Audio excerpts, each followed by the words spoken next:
This team still can't hit.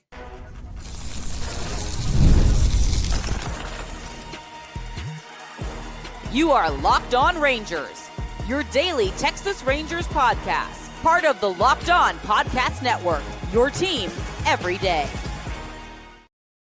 You are locked onto the Texas Rangers, the first and best daily Rangers podcast. I'm Bryce Patrick, a criminally addicted Texas Rangers fan, covering this team for 12 seasons, including all 7 as the founder and host of this podcast.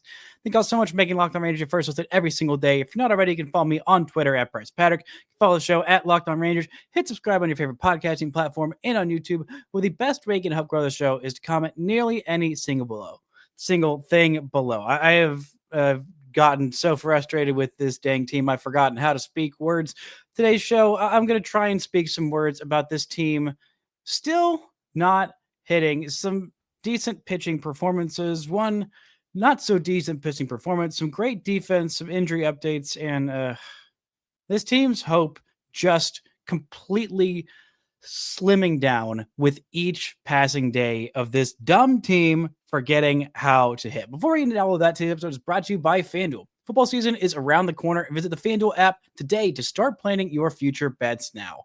Now, the Rangers could not beat these stinking Philadelphia Phillies, although the Philadelphia Phillies had not won in Arlington since 2014. 2014, opening day. That was the last time the Phillies won a singular game in Arlington. That was opening day. Tanner Scheppers making that start. It has been that long since the Phillies had won a single game in Texas. And they've had a few trips here. The Rangers swept them back in 2023, the last time that they were here on opening weekend. That was just a wild and wacky series. I would have liked a little bit of that magic from 2023 to happen in this series. But when the Rangers just can't hit at all, it kind of makes life tough. It's not that the Rangers couldn't hit at all. They couldn't score at all. They combined for a whopping 2 runs, 1 run, 5 runs in 3 games. And I feel like I am quite literally going insane because I feel like I've done this exact episode of a podcast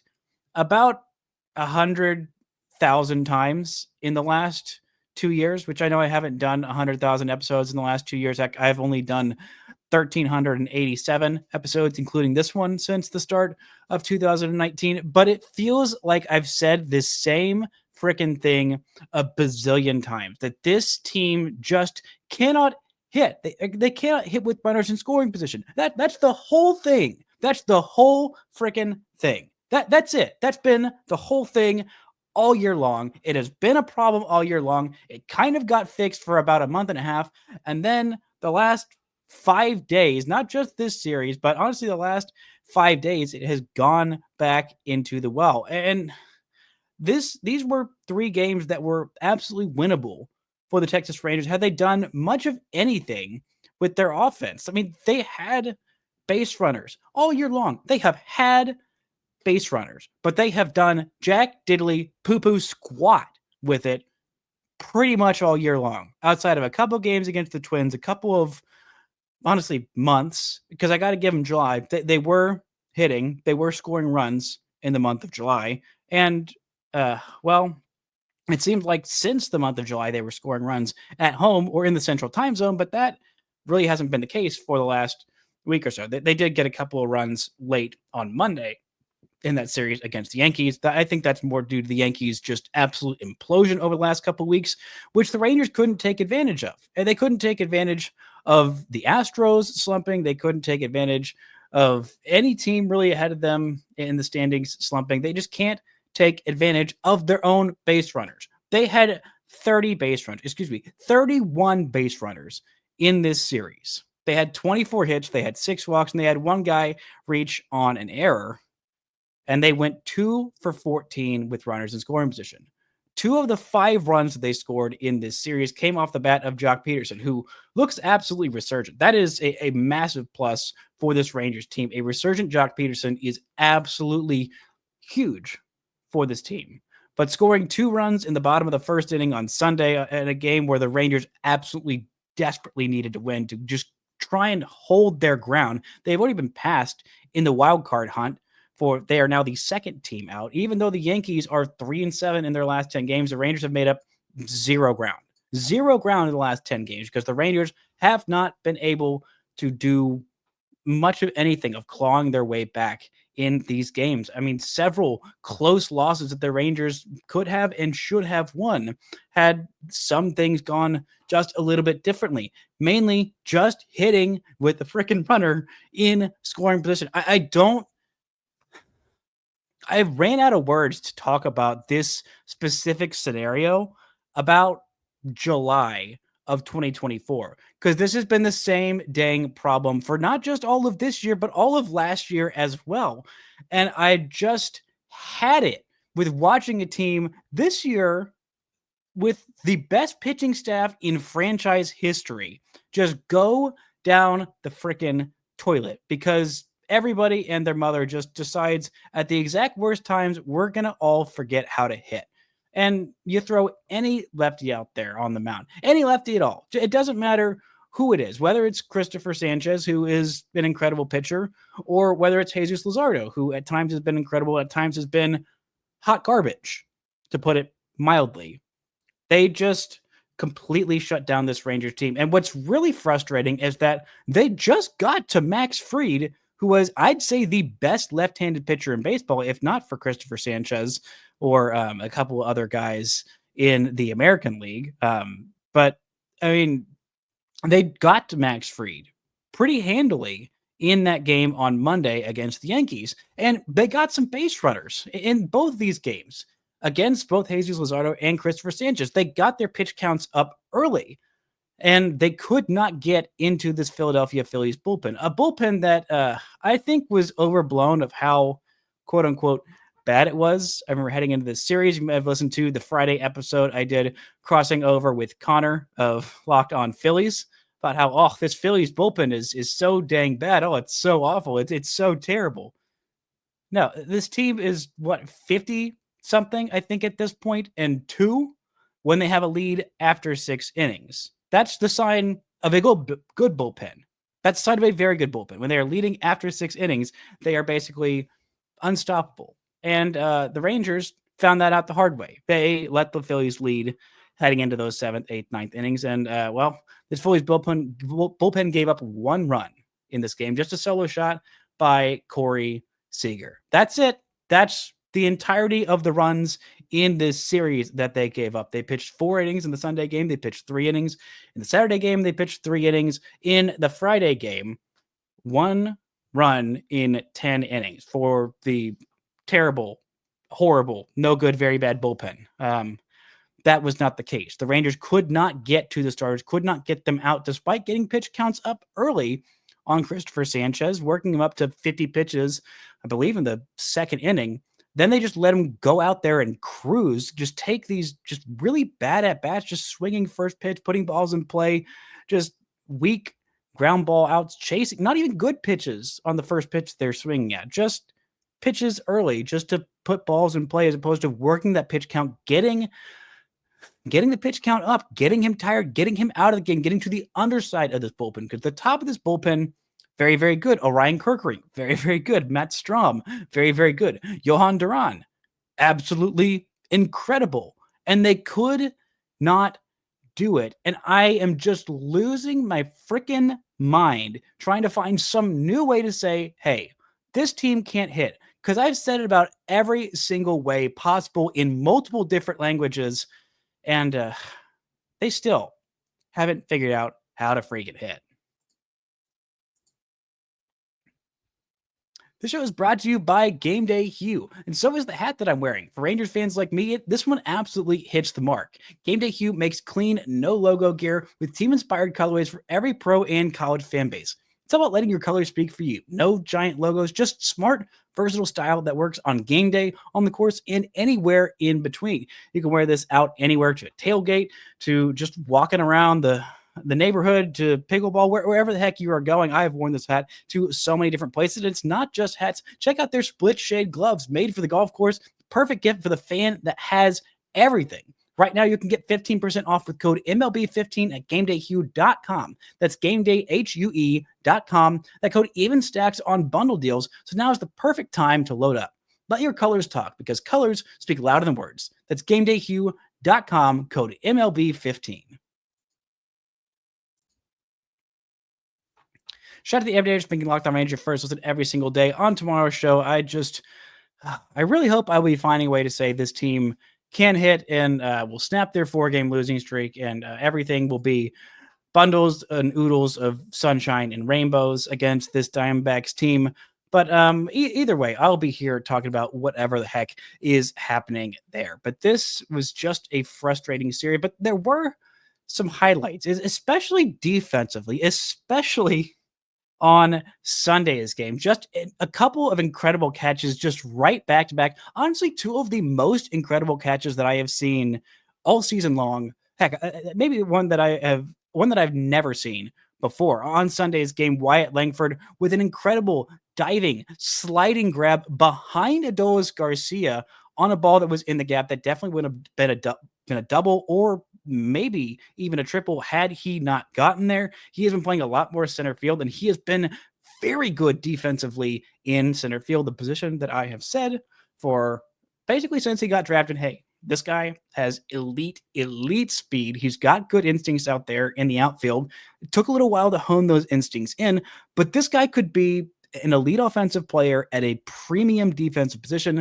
And if you have two of those guys in your lineup for the next several years, in Corey Seager, who is an elite defender at shortstop and an elite hitter at the plate, you got two guys at those premium positions that really theoretically should make your offense pretty darn good. But Wyatt Langford has just not been holding up his end of the bargain. Offensively, he has not been doing a great job of just hitting the ball in the air with authority. He has not done a great job of that, and it has been incredibly frustrating to watch. The man has not hit a homer in the second half since the All-Star break. It has been not quite a month, but about a month at this point. But defensively, he has been absolutely getting it done out there in center field every single day with Evan Carter still on the mend. We'll talk about that a little bit more in the third segment, but not just Wyatt Langford out there defensively making some great plays. Also Adolis Garcia on the very next play, just running in on this very tough fly ball that looked like it was going to drop for a bloop single pretty easily. Adolis Garcia slides for it and gets it in his glove. Then it pops up out of his glove as he's on the ground. He sees it, and then he grabs it barehanded and holds it up for all to see, like that play with Pudge Rodriguez back in the day where he got absolutely steamrolled at home plate and then gets tackled by his own teammate. He jumps up and holds the ball up, except instead of standing up, Adolis Garcia was still on the ground holding the ball up. Just the incredible first step, the jump, the read off the bat to get to that ball in the first place. And then not only that closing speed to get to it once you make that good first jump, and then the concentration to not just let it fall out of your glove and catch it in the middle of the air as you're sliding on the ground, like back over your head. It was just breathtaking, like truly sensational. One of the catches of the year. And Adolis Garcia, for all of his faults, he has had a lot of offensive faults this year.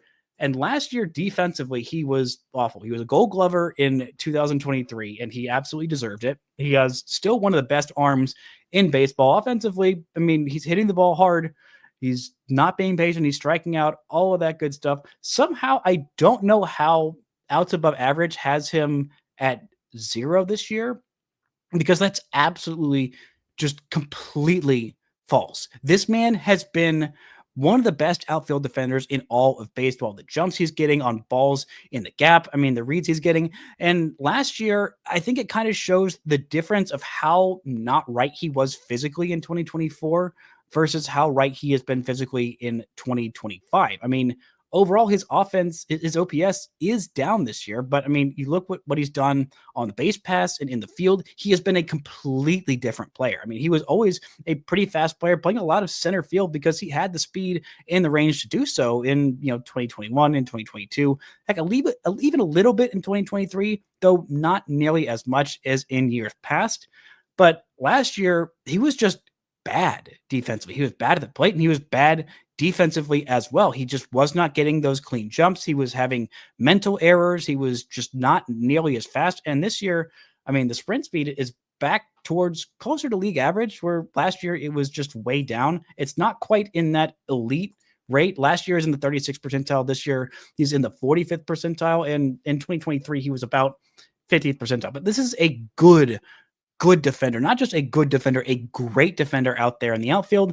And it's kind of the one thing that the Rangers kind of have going for them at this point. It's what saved them so far this year. It's why a lot of these pitchers are very much outperforming their expected ERAs, because balls that are hit in the gap are being run down by defenders like Adolis Garcia, like Wyatt Langford, like Evan Carter, whenever he's healthy, like Sam Haggerty out there, whenever he's healthy as well. And you have balls that are stung on the ground in the infield, and you have two Gold Glove quality defenders out there up the middle. That's what I said, and that's what I mean. I know Marcus Semien is definitely Gold Glove quality defender. If Andres Jimenez was not in the American League, Marcus Semien would have had several more Gold Gloves than he already has right now. And Corey Seager is that caliber of defender at shortstop. He's not going to make those crazy diving plays. He's not going to do things like Elvis Andrus did at his prime. He's not Ozzie Smith out there, but he will always make the right play, the good play, and doing that at 6'3" while being one of the best hitters in baseball makes him such an incredibly valuable player who might even be underpaid with that $325 million contract. That's how good Corey Seager has been defensively. I mean, everywhere around this infield, Jake Berger at first base has done a good job defensively at third base, whether it's Josh Smith playing every single position or whether it's Josh Young. The Rangers just have such an incredibly good defense that it really helps this already great pitching staff be that much better. I mean, go look at Nathan Eovaldi's expected ERA versus actual ERA. His actual ERA is below 1.5. His expected ERA is more than double that at just over 3, which is still a very good expected ERA.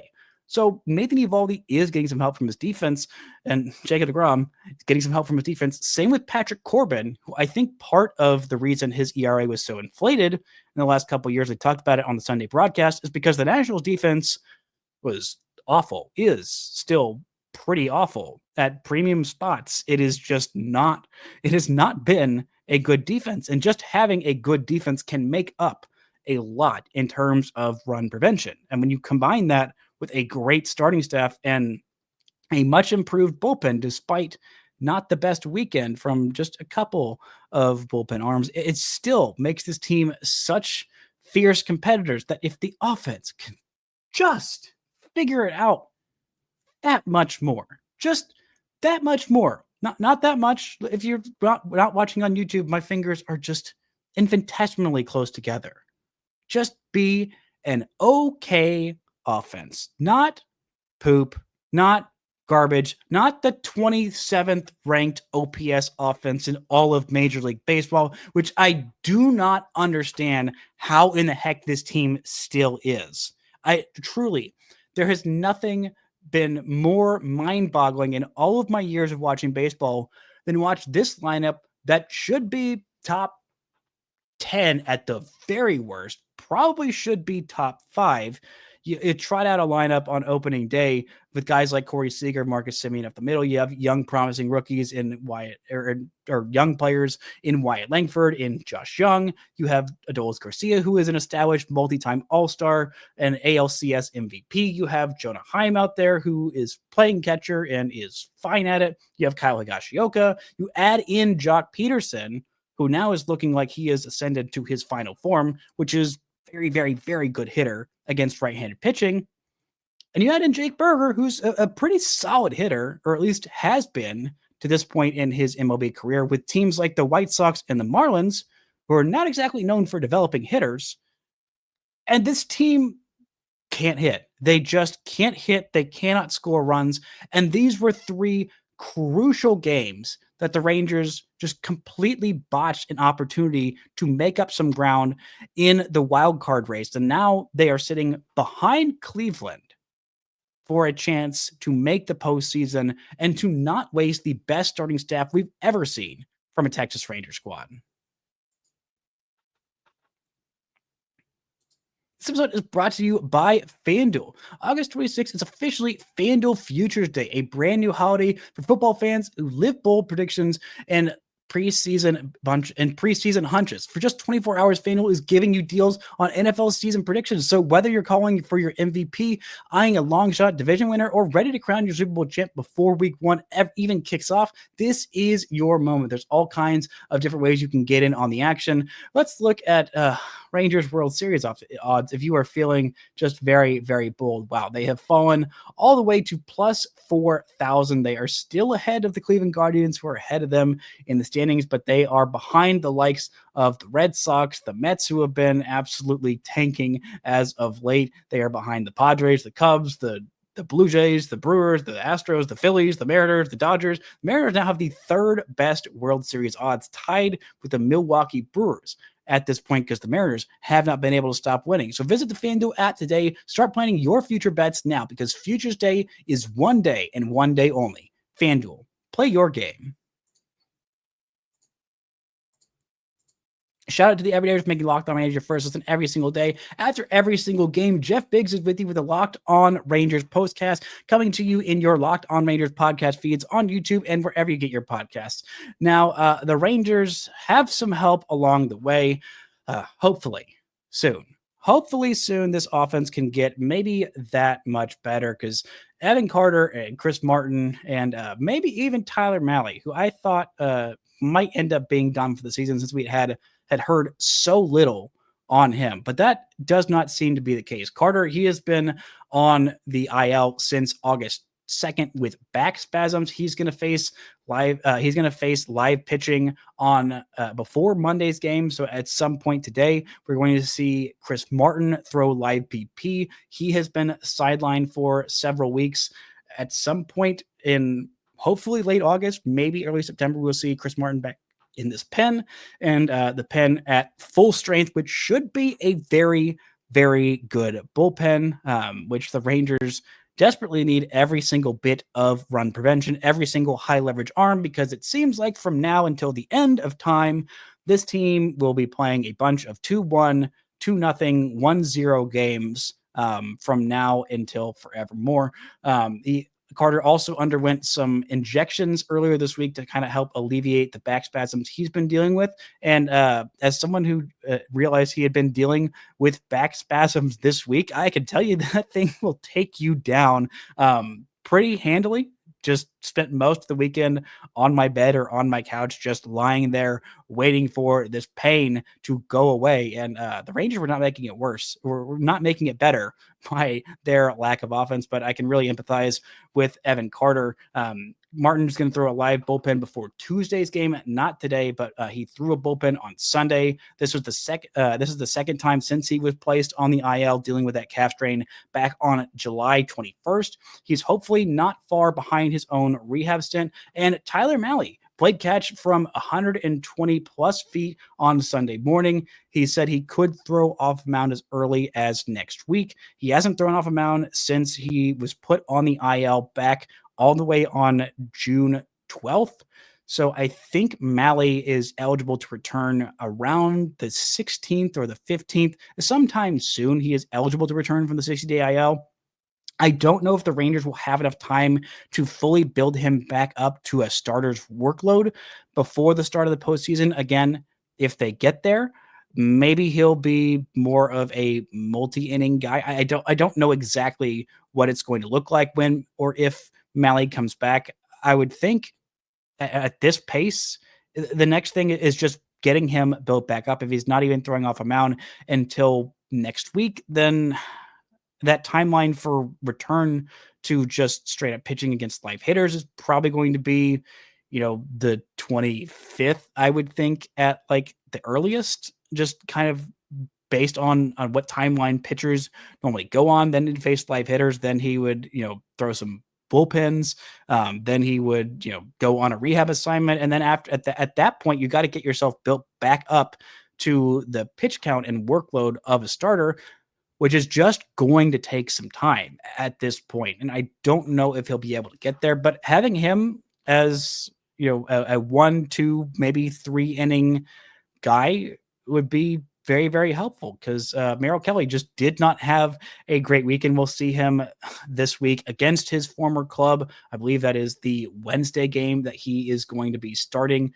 Yes, it is going to be the Wednesday game. We got Eovaldi on the hill versus Ryan Nelson on Monday, Jack Leiter versus Anthony DeSclafani on Tuesday, and then Zach Gallen versus Mel Kelly, the 1-2 of the 2023 National League champion Diamondbacks rotation, facing off on August 13th in that day game. Should be a big series for the Rangers. Hopefully just getting some momentum back, facing a not good pitching staff that they absolutely need to take advantage of.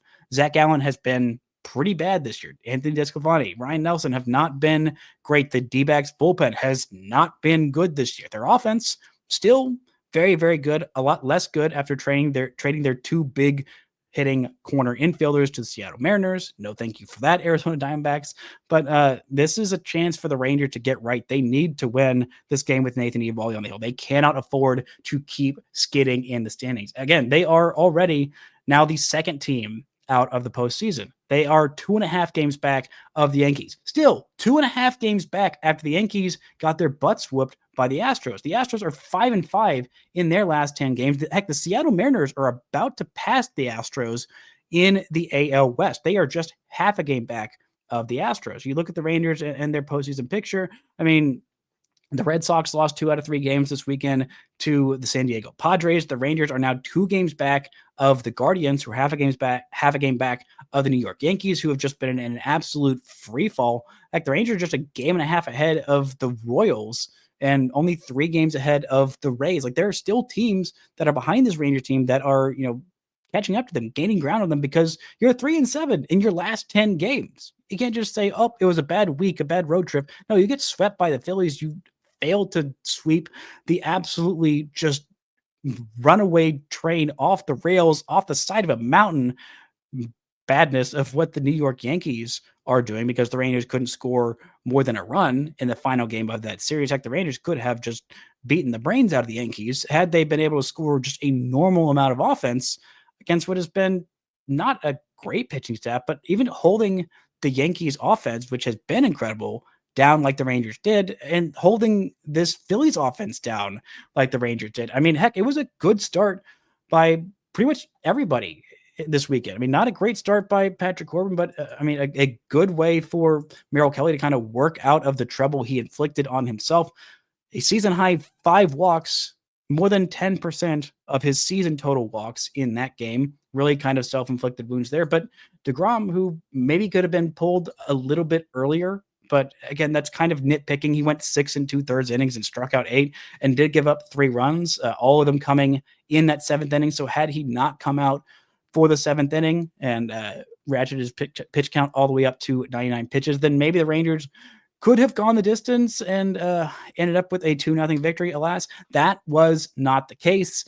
And this team just, again, wasting another great start from Jacob deGrom. Not the best start from Jacob deGrom, and it's been a trend that has been a little worrying for him. I mean, giving up, 3 home runs in that start against Seattle and getting shelled for 5 runs. He didn't give up a homer in this one, which had been the thing that had bitten him over the last couple of starts. I mean, he gave up 5 runs in Anaheim and gave up 5 runs in Seattle on that road trip, and the Rangers lost both those games that they pretty desperately needed to win. But 6 2/3 innings of 3-run ball and 8 strikeouts and just the 1 walk in that one, should have been good enough for the Rangers to get a win, especially being opposite Jesus Luzardo, who the Rangers should have mashed and scored a lot of runs against. But it has been just a little bit of a worrying trend for deGrom, who had a 4.13 ERA in the month of July. Now, a lot of that came off of that 1 bad start, or I guess 2 bad starts against the Angels. The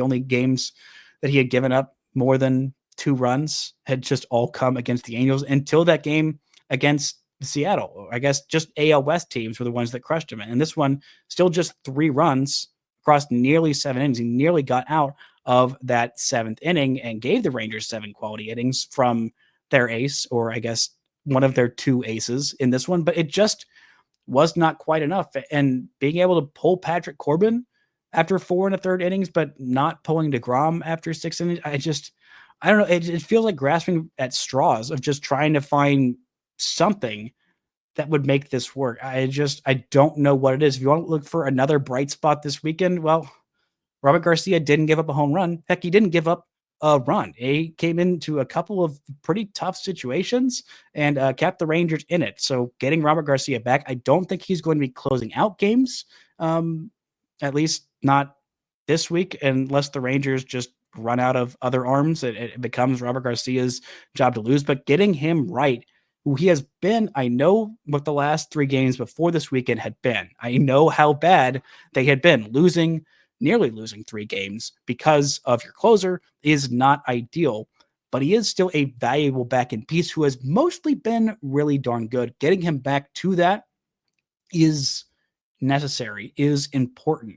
And getting mostly good outings from this bullpen outside of Luis Carvalho, who looked really great if the Rangers had just not sent him out there for a 2nd inning of a game that the Rangers were already down 3 runs. But again, this is, you're losing time. You are losing time to make up ground. Every single game is so darn important, starting with these 3 games against the Diamondbacks. I mean, the Rangers have been incredible at home and terrible on the road. They're about to have a week-long road trip against 2 teams that are fighting for their playoff lives. The Blue Jays are fighting for that top spot in the AL East. And then they're going to come home and they're going to have 3 games against the Guardians. Those games are going to be absolutely massive. The Guardians, who were kind of sellers at the deadline and have 2 guys who have been actively betting against themselves that are suspended or theoretically, allegedly betting against themselves and the Cleveland Guardians. And they also just keep trading away their good players. And I don't know how the Guardians keep on doing this, but they are ahead of the Rangers right now. And every game from now until the end of the season, there are 40 games left at this point. Every single game matters so darn much. And having so many close losses that the Rangers could have made go the other way just feels like more nails in the coffin of the season. It's not done yet, but they have another weekend like this, and it sure just might be. That's going to do it for today's show. Thank you all so much for listening and subscribing. And until next time, don't forget to enjoy baseball.